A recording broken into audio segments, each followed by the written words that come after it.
To fix Google Drive error 400, follow these steps. First, understand that error 400 is a general error that occurs when Google Drive cannot process a request due to invalid arguments or syntax.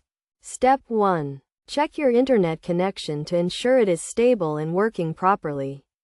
A weak or unstable connection can cause errors in Google Drive. Step 2. Clear your browser cache and cookies. Sometimes, corrupted cache and cookies can cause issues with Google Drive. To do this, go to your browser settings. Find the option to clear browsing data, and select the types of data you want to delete. Step 3. Try uploading your file again. If the error persists, try breaking down large files into smaller ones or compressing them. Large files can sometimes cause errors in Google Drive.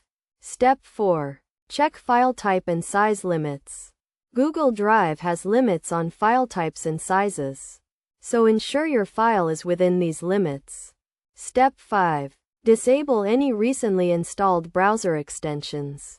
Sometimes, browser extensions can interfere with Google Drive. Step 6. Try using the Google Drive desktop app instead of the web version. The desktop app can be more stable and less prone to errors.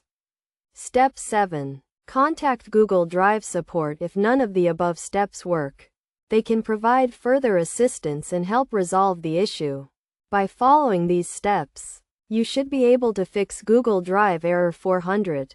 Remember to always check your internet connection, clear your browser cache, and ensure your files are within the size limits.